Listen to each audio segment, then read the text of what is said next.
So hello, fellow Earthlings. This is Earthling 6455463728. And this edition is about the truth about mobile phone and wireless radiation by Devra Davis. This was at the University of Melbourne, apparently 4 years ago. So why am I talking about this 4-year-old lecture about wireless radiation and mobile phone radiation? Well, because as many of you would know by now, there's a 5G craze. 5G is causing coronavirus. There's no real coronavirus, it's causing it, or it's weakening people's immune system so that they can get it. Yeah? So of course, when I first saw this, a family member sent it to me. I was like, Jesus Christ, why would these god darn conspiracies? And I have a background in physics. I don't have a degree in physics. I have an intense interest in all things physics. I just did one of those free courses you get from Stanford or something on special relativity. And I want to do a course on general relativity, but I realize I don't know enough. So I have to start studying some mathematics in order to be able to understand what the course is about. So that's part of what I'm doing now every day. I also know quite a bit on my own about physics and chemistry. Beyond my, what you'd call advanced high school knowledge, I know a good bit more beyond that because I'm really interested in it. So for me, when I see stuff like that, it's really frustrating that people around me would fall for this.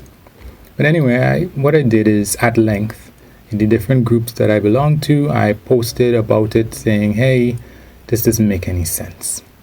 The relative that initially sent it to me, what happened is I guess they sent it to my mother and they sent it to my sister. And then my sister and my mother started espousing this stuff. And my uncle doesn't use the internet at all. So then he starts spraying it. And I'm like, oh my God, Mom.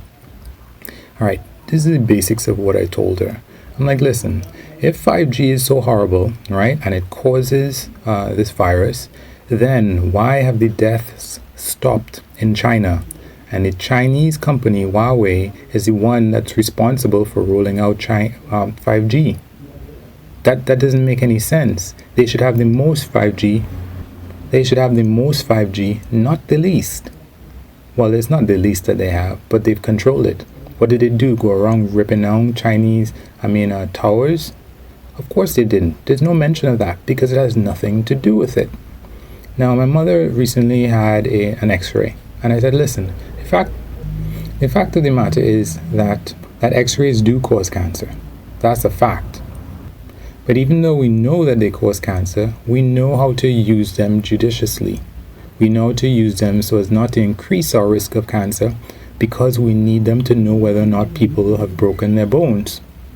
And there's nobody I know who's afraid of going and getting an x-ray, but you're telling me that you're worried about the fact that this new 5G thing is going to cause cancer.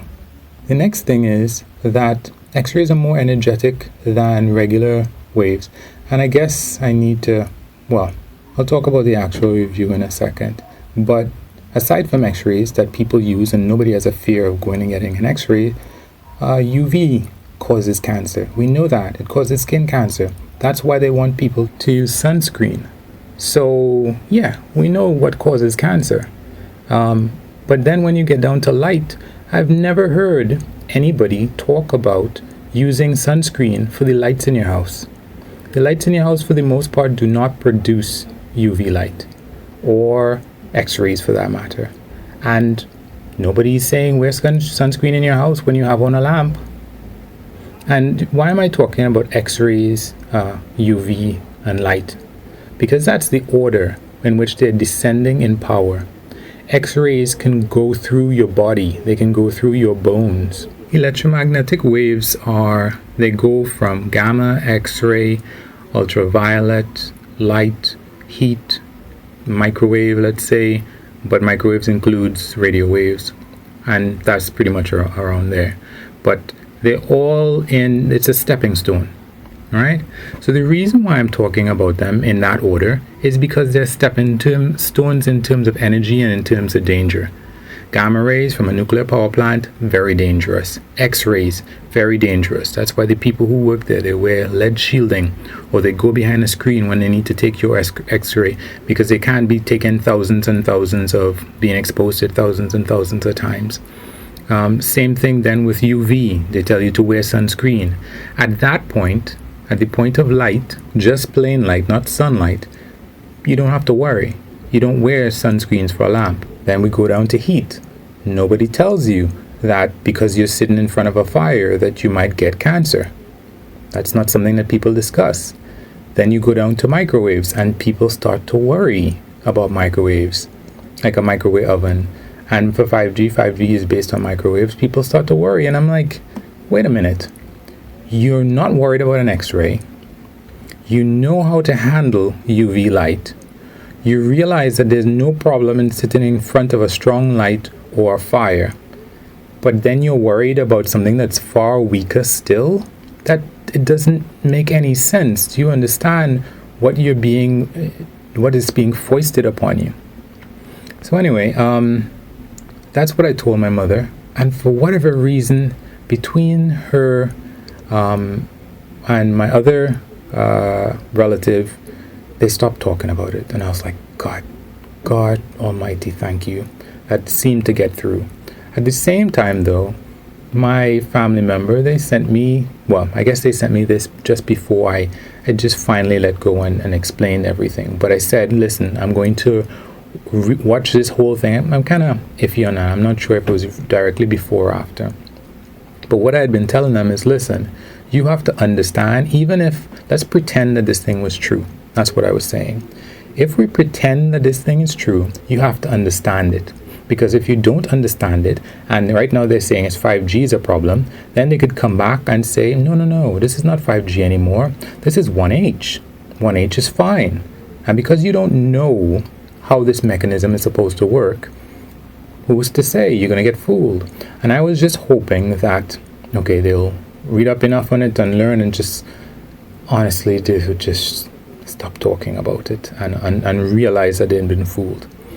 But I said, you know what, just to prove it to this person, let me sit through, because I told them, go and find somebody who has an authoritative person who has degrees and whatever else, so that you can understand what this is about.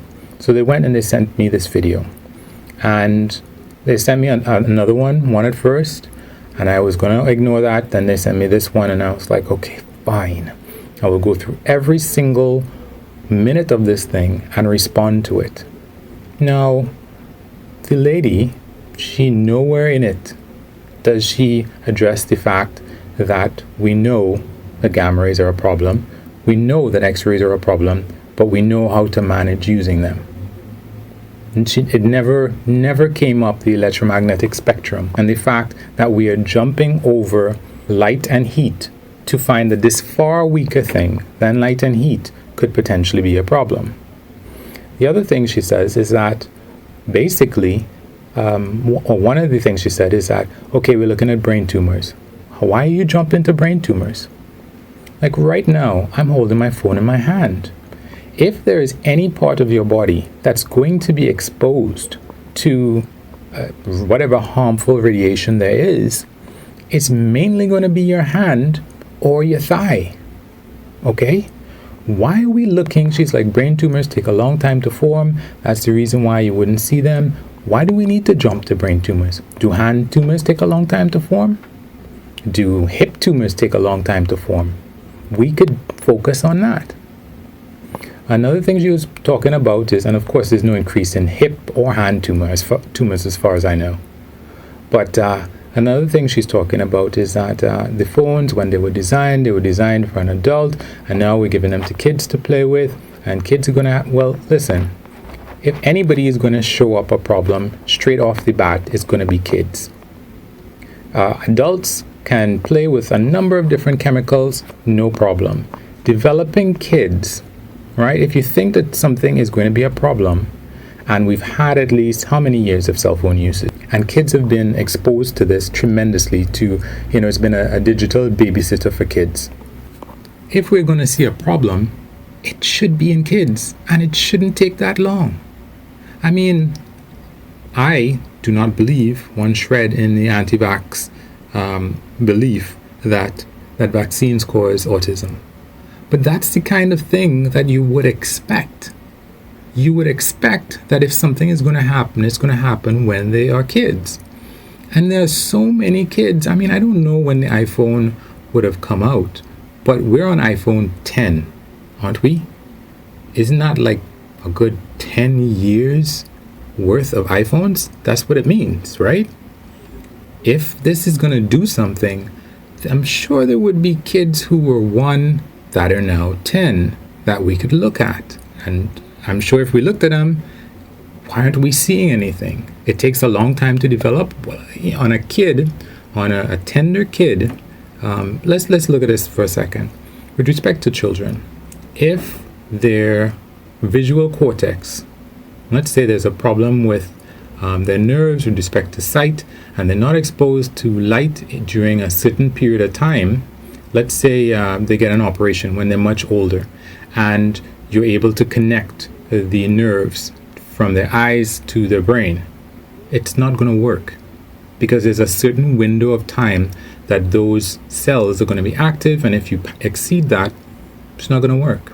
And that works similarly for a lot of different things. So if there's a system that is disruptive to any part of the development of a child, which, as we've had 10 years of iPhones, should have been, and we've had more than that of regular cell phones anyway, we should have seen something by now. Of course, it was 4 years ago, so maybe it was only at the iPhone 6. They only had 6 years worth of data. I don't know.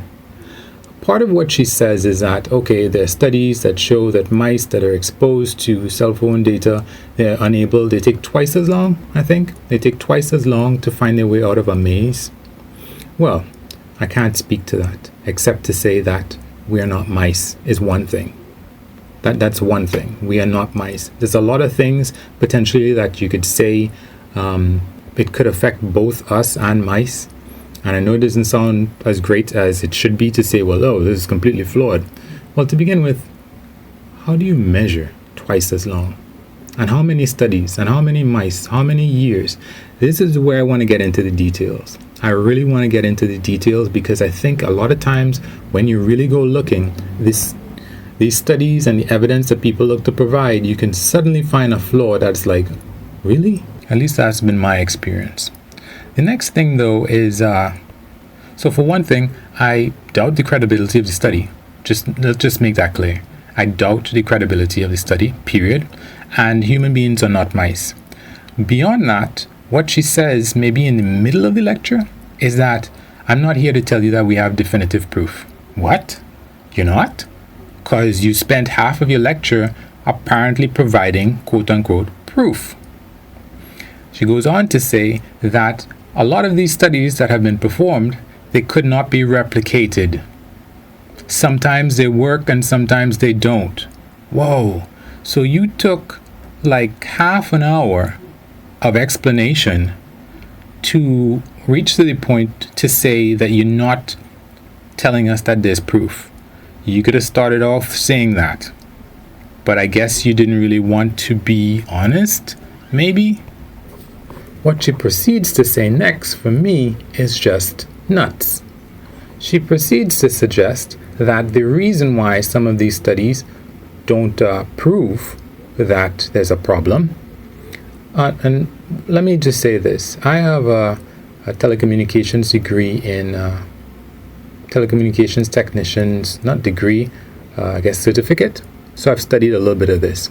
Radio waves can be about 1 kilometer long, or much less than that, down to about 1 centimeter, let's say, with respect to microwaves. Now, I just looked that up a little while ago. But the fact of the matter is, when we talk radio waves, we are talking about things that are spread out over. I'm talking about, if you don't know what a wavelength is, you should go look at it. It means like from the peak to the valley of the changes in the electromagnetic field strength of the wave, it can be about a kilometer long in some instances, as down to as much as a centimeter. Now, the idea is that the size of the electromagnetic wave will determine the size of the antenna that you need to use to pick up that signal, right? Because when the radio wave is beamed out, you need something to be able to hold, to grasp, in a way in a manner of speaking, to grasp the whole subset, the size of the wave. That's why your cell phone doesn't need to be as big as a TV antenna, because the wavelength of cell phone radiation, radio waves, is really small. So the antenna can be really small and it can fit inside your phone, and it's not a big deal. Now, the thing that causes cancer, right, is mutations. Mutations when your cell is dividing, or mutations that occur inside of the cell. And these mutations are often as a result of chemicals that might get into your cells. That's why certain chemicals might be carcinogenic. And it might be as a result of electromagnetic waves that can pass through your skin, affect these cells in your skin, or affect the cells in your body. And they have to be around the same size, a similar size to, let's say, an atom or an electron, in order to be absorbed and in order to affect whatever reaction might be taking place in your cell in order to do something.